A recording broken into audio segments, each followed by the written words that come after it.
नमस्कार मैत्रिणींनो, कशा आहात सगळ्या? स्वागत आहे तुमचं आजच्या एकदम नवीन आणि सस्पेन्सनी भरलेल्या एपिसोड रिव्ह्यूमध्ये. ताई, आजचा एपिसोड ना शेवटपर्यंत बघत राहा. एकदम थरारक दाखवलाय. आजच्या भागात सायलीने खूप मोठी रिस्क घेतलीय आणि तिकडे अस्मिताच्या आयुष्यात सचिनने परत एकदा विष कालवलं आहे. चला तर मग, जराही वेळ न घालवता आपण आजच्या एपिसोडला सुरुवात करूया. सुरुवातीला आपण बघतो की सायली रविराज काकांना हाक मारते आणि म्हणते की तिला त्यांच्याकडे काहीतरी मागायचंय. रविराज अगदी प्रेमाने म्हणतात, "मग माग ना. मी आत्तापर्यंत तुला कधी कशासाठी नाही म्हटलंय का? तू फक्त माग, म्हणजे तुला मिळालंय असंच समज." मग सायली त्यांना सांगते की आज तिला एका ठिकाणी जायचंय आणि तिथे जाताना ते दोघे, रविराज आणि प्रतिमा आत्या, तिला तिच्याबरोबर हवे आहेत. ती म्हणते, "फक्त कुठे जायचे तेवढं विचारू नका, याल ना?" त्यावर प्रतिमा आत्या विचारतात, "अगं पण कुठे जायचे ते सांग की." पण सायली सांगते की ती आता नाही सांगू शकत. तुमचा विश्वास आहे ना माझ्यावर? रविराज काका लगेच म्हणतात, "डोळे झाकून विश्वास आहे." सायली म्हणते, "आपण तुमच्याच गाडीने जाणार आहोत आणि रस्ता मी सांगेन. आपल्याला आता थोड्या वेळातच निघायचंय." प्रतिमा आत्याही होकार देतात. हे सगळं बघून अर्जुन मनातल्या मनात विचार करतो, ती मला वाटलं होतं सिनियर आणि प्रतिमा आत्या सायलीला खूप प्रश्न विचारतील आणि सायलीला त्यांची उत्तरं देता नाही आली तर तिला हा प्लॅन कॅन्सल करावा लागेल. पण हे तर तयार झाले. मैत्रिणींनो, सायलीवर या दोघांचा किती जीव आहे ना. मग अर्जुन अचानक फोनवर बोलण्याचं नाटक करतो आणि म्हणतो, "हां, बोल चैतन्य." "अच्छा, नाही, हरकत नाही. मी घरी जातो आणि मग लॉग इन करतो. त्या केसची पेनड्राईव्ह घरीच आहे. हो, बाय." तो सायलीला सांगतो की त्याला जरा जावं लागेल. सायली नर्व्हस होऊन विचारते, "जायलाच हवं का?" तो तिला "मी येतोच" असं सांगून निघतो. दुसरीकडे भयानक कट शिजतोय. सचिनने जेलमध्ये नागराजला फोन लावून दिलाय आणि नागराज त्याचा मुलगा राकेश सोबत बोलतोय. राकेश त्याला सांगतो की ॲक्सिडेंट रिक्रिएशनचा प्लॅन ठरलाय. अर्जुन आणि सायलीची खात्री पटलीये की सायलीच तन्वी आहे आणि 25 वर्षांपूर्वीचा ॲक्सिडेंट रिक्रिएट केला की तिची मेमरी परत येईल. हे ऐकून नागराज घाबरतो आणि म्हणतो, "नाही रे बाबा, तिची मेमरी परत यायलाच नकोय." दादाला जर कळलं की सायलीच तन्वी आहे, तर एका सेकंदात स्वतःची सगळी प्रॉपर्टी तिच्या नावावर करेल आणि आपल्या हातात चिंचोके राहतील, नुसते चिंचोके. बापरे, हा नागराज जेलमध्ये असूनही पैशांचाच विचार करतोय. राकेश त्याला प्रॉमिस करतो की "पप्पा, मी तुमच्या मेहनतीवर पाणी फिरून देईन का?" सचिन विचारतो की "राकेश, तुझा नक्की प्लॅन काय आहे?" तेव्हा राकेश सांगतो की ती तन्वी किल्लेदारांच्या घरात परत येण्याची रिस्क तो घेऊ शकत नाही. आता तो असं काहीतरी करेल ना की संपूर्ण किल्लेदार कुटुंब कायमचं वरती जाईल. नागराजलाही धक्का बसतो. मैत्रिणींनो, हा राकेश किती क्रूर आहे ना. स्वतःच्याच काकांना मारायला निघालाय. इकडे सायली खूप टेन्शनमध्ये असते. ती म्हणते की शेवटी ती वेळ आलीच, थोड्याच वेळात निघायचंय, मग जे होईल ते होईल. अर्जुन तिथे येतो आणि तिला धीर देत म्हणतो की तो मीटिंग संपवून लवकरच येईल. पण तोही घाबरलेला असतो. तो म्हणतो, "आपण बरोबर करतोय ना?" कोणालाही न विचारता, न सांगता एवढी मोठी रिस्क घेतोय. सायली त्याला समजावते की ती त्याच्या पाठीशी नेहमी राहणार. अर्जुनला तिच्या आणि बाळाच्या जीवाची काळजी असते. सायली खरं सांगते की तिलाही खूप भीती वाटतेय. जन्माला न आलेल्या बाळाबद्दल एका आईला किती भीती वाटू शकते हे ती अनुभवतीये. अर्जुन म्हणतो की तो तिच्या गाडीत असता तर बरं झालं असतं. तो तिला सांगतो की सिनियरला गाडी जास्त स्पीडमध्ये चालू नकोस सांग आणि काळजी घे. हे फक्त रिक्रिएशन आहे. सायली त्याला काळजी न करायला सांगते आणि म्हणते, की देवी आई तिला आणि बाळाला सुखरूप ठेवेल. ती मधुभाऊंची शिकवण सांगते. जर तुमचा हेतू चांगला असेल ना, तर समोर येणाऱ्या संकटाला घाबरू नका, कारण शेवटी यश तुमचंच आहे. ती अर्जुनला वचन देते की ती बाळाला कुठलाही धोका होऊ देणार नाही आणि काहीही वाटलं तर ती तिथेच थांबेल. ती म्हणते, तुम्हीही असणारच आहात ना मागे, तुम्ही कसं काय बाळाला काही होऊ द्याल? अर्जुन म्हणतो, कधीच नाही. दोघे एकमेकांना ऑल द बेस्ट म्हणतात. मस्त दाखवला त्यांनी आजचा हा सीन. नवरा बायकोचं प्रेम अगदी दिसून येते.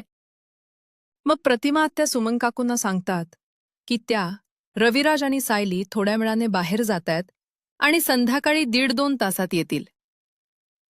सुमन काकू विचारतात, कुठे जाताय? पण सायली म्हणते, तेवढं विचारू नका, आल्यावर सांगेन. एखादी गोष्ट आधीच सांगितली तर ती मनासारखी होत नाही. सुमन काकू तिला मनातील इच्छा पूर्ण होण्यासाठी आशीर्वाद देतात. पण तिथेच लपून बसलेला राकेश स्वतःशीच म्हणतो की तुझी इच्छा पूर्ण होईल की नाही हे माहीत नाही सायली, पण माझ्या पप्पांची 25 वर्षापूर्वीची इच्छा नक्की पूर्ण करणार. तुम्ही इतिहास घडवायला निघाला आहात, पण मी तो इतिहास बदलून टाकणार आहे. आता सुभेदारांच्या घरी वेगळाच ड्रामा सुरू होतो. कल्पनाताईंच्या हातात अस्मिताच्या नावाने आलेलं एका कंपनीचं ऑफर लेटर लागतं. त्या विचारतात, हा काय प्रकार आहे? अस्मिता सांगते की तिला जॉब लागलाय. अश्विनला आश्चर्य वाटतं. तो विचारतो की जॉब आपोआप नसेल लागला, इंटरव्ह्यू दिला असशील. म्हणजे गेल्या काही दिवसांपासून ही प्रोसेस सुरू होती आणि तो आम्हाला सांगितलं नाहीस. अस्मिता मान्य करते की ती स्मिथला घेऊन बाहेर जात होती तेव्हा इंटरव्ह्यू देत होती. कल्पनाताई खूप चिडतात की तिने एवढी मोठी गोष्ट लपवली. त्या म्हणतात की मुळात नोकरी करायची गरजच काय? आम्ही आहोत ना जिवंत. अस्मिता म्हणते की आयुष्यभर मी तुमच्यावरच डिपेंड राहायचंय का? स्मिथला कसं वाढवायचं ह्याचा विचार नको का करायला? कल्पनाताई म्हणतात की स्मिथ लहान आहे, त्याला तुझी गरज आहे, पैशांची नाही. अस्मिता लगेच पलटवार करते आणि म्हणते की म्हणूनच ती सांगत नव्हती, कारण मम्मा नेहमी अशीच रिॲक्ट होते. अश्विन दोघांना शांत राहायला सांगतो, कारण विमल सांगते की पूर्णाजी आल्यात. पूर्णाजी विचारतात, काय गप्पा चालल्यात? कल्पनाताई वेळ मारून नेतात. पूर्णाजी सायलीकडे कॉफी मागतात. तेव्हा त्यांना कळतं की सायली प्रतिमाकडे गेलीये. पूर्णाजी म्हणतात, सायली नसली की करमतच नाही. अस्मिता लगेच आयडिया काढते आणि म्हणते, चल पूर्णाजी, आपण तिला भेटायला जाऊया. पूर्णाजी लगेच तयार होतात. तेवढ्यात अर्जुन तिथे येतो आणि कल्पनाताईंना सांगतो की त्याची ऑनलाईन मीटिंग त्याच्या रूममध्येच आहे. त्याला कॉफी हवीये आणि मीटिंग झाल्यावर तो सिनियरच्या घरी जाणार आहे. कल्पनाताई त्याला टोमणा मारतात की बायकोला भेटायला रविराज भाऊजींचं निमित्त कशाला करतोस? खरं सांगून जा की. अर्जुन हसून कबूल करतो. तेव्हा पूर्णाजी म्हणतात की मग आज आम्ही तुझ्याबरोबर येतो. अर्जुनना धक्काच बसतो. अस्मिता म्हणते की त्यांना सायलीला भेटायचंय, तिला भेटून थोडं बरं वाटेल. अर्जुन मनातल्या मनात घाबरतो की आज सायली ॲक्सिडंट रिक्रिएशनसाठी बाहेर पडणार आहे आणि जर या दोघी तिथे पोहोचल्या तर प्लॅन कॅन्सल करावा लागेल. म्हणजे त्याला बरंच वाटतं प्लॅन कॅन्सल होणार असेल तर. तो गडबडीत सांगतो की मी मीटिंग संपवतो, मग निघू आपण. अस्मिता पूर्ण आजीला फ्रेश साडी नेसायला आत घेऊन जाते आणि मुद्दाम विषय टाळते, ज्याचा कल्पनाताईंना राग येतो. पण मैत्रिणींनो, अस्मिताच्या आयुष्यात एक मोठा बॉम्ब पडतो. तिला मॅनेजरचा कॉल येतो. ती खुश होऊन सांगते की तिला अपॉइंटमेंट लेटर मिळालंय आणि ती सोमवारी जॉईन करतीये. पण मॅनेजर सांगतो की ते तिला हा जॉब नाही देऊ शकत. त्यांनी वेगळ्या कॅन्डिडेटला सिलेक्ट केले. अस्मिताला धक्का बसतो. ती विचारते की तुम्ही तर लेटर पाठवलं होतं. मॅनेजर सांगतो की त्यांना तिच्याबद्दल जे कळलंय त्यानंतर कंपनीत जॉब देऊन त्यांना रिस्क घ्यायची नाहीये. इकडे कल्पनाताईंना वाटतं की अस्मिताने 5 वर्षांनी जॉब करावा. बाळाला तिची गरज आहे. तेवढ्यात प्रतापराव येतात. त्यांची कॉन्फरन्स कॅन्सल झालेली असते. अस्मिता रडत रडत कल्पनाताईंना म्हणते, मम्मा, तू आता खुश हो. सगळं तुझ्या मनासारखं झालं. गेली माझी नोकरी. आता पेढे वाट. अश्विन विचारतो, काय झालं? अस्मिता सांगते की त्या नीच सचिनमुळे हे सगळं झालं. त्याने त्या कंपनी मॅनेजरला कॉल केला. तिचे कान भरले.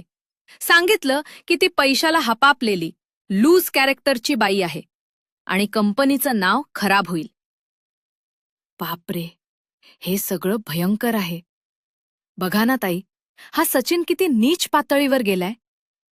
एवढंच नाही, तर त्याने अस्मिताऐवजी दुसऱ्या माणसाला हायर करण्यासाठी मॅनेजरला पैसे ऑफर केले. अस्मिता रडून रडून म्हणते की तिने डिवोर्स दिलाय तरी तो तिच्या मागे लागलाय. ती रागात कल्पनाताईंना म्हणते की आता मी घरात बसून राहते आणि तुमच्या पैशांवर जगते. अस्मिताला वाईट वाटतं. प्रतापराव तिला खूप छान समजवतात. ते म्हणतात की एक नोकरी गेली म्हणजे सगळं संपलं असं नाही. सचिन काय सगळीकडे पोहोचू शकत नाही.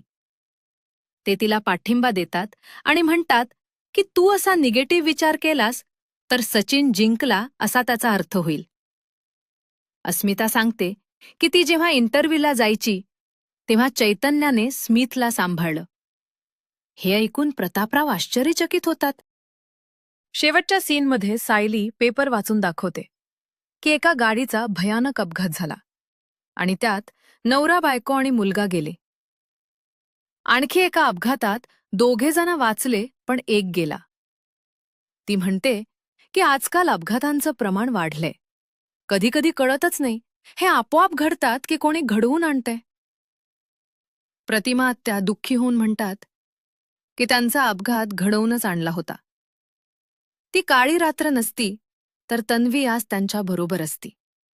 सुमन काकू म्हणतात की तो अपघात नागराजानेच घडवून आणला होता. कोणत्या जन्मीचं वैर काढलं कोण जाणे. मग सायली प्रतिमा आत्यांना विचारते की त्यांना अपघाताबद्दल सगळं लख्ख आठवतंय का? त्या हो म्हणतात. सायली त्यांना त्या रात्री नक्की काय घडलं ते सांगायला सांगते, जेणेकरून त्यांना आणखी काही गोष्टी आठवतील. मस्त दाखवला त्यांनी आजचा एपिसोड. आणि आता पुढच्या भागाचा प्रोमो. अस्मिता सायलीला फोन करून सांगते की ती आणि पूर्णा आजी तिला भेटायला अर्जुनसोबत येत आहेत. हे ऐकून सायलीचे धाबे धणाणतात. ती लगेच अर्जुनला फोन करते आणि म्हणते, अस्मिता आणि पूर्णा आजी इथे मला भेटायला येत आहेत प्रतिमा आत्यांकडे. तुम्ही काहीही करून त्यांना थांबवा. आजच्या दिवसामध्ये आपल्याला अपघात पुन्हा घडवून आणायचा आहे. अर्जुन तिला शांत करण्याचा प्रयत्न करतो. आणि शेवटी राकेशचा तो भयानक डायलॉग. तो म्हणतो, रविराज, प्रतिमा आणि तन्वी किल्लेदार, तुम्हाला कायमचं बाय बाय. बापरे, आता अर्जुन अस्मिता आणि पूर्णा आजीला कसं थांबवणार? राकेश खरोखरच त्यांच्या गाडीचा अपघात करेल का? सायली आणि तिच्या बाळाच्या जीवाला काही धोका तर नाही ना? मैत्रिणींनो, तुम्हाला काय वाटतं? अर्जुन वेळेवर पोहोचून सायलीला राकेशच्या या खुनी प्लॅनपासून वाचवू शकेल का? की राकेश त्याच्या बापाचा बदला घेणार? मला नक्की सांगा कमेंट्समध्ये. व्हिडिओ आवडला असेल तर नक्की लाईक करा आणि आपल्या मराठी सिरियल कट्टा चॅनलला सबस्क्राईब करायला विसरू नका. थँक्यू.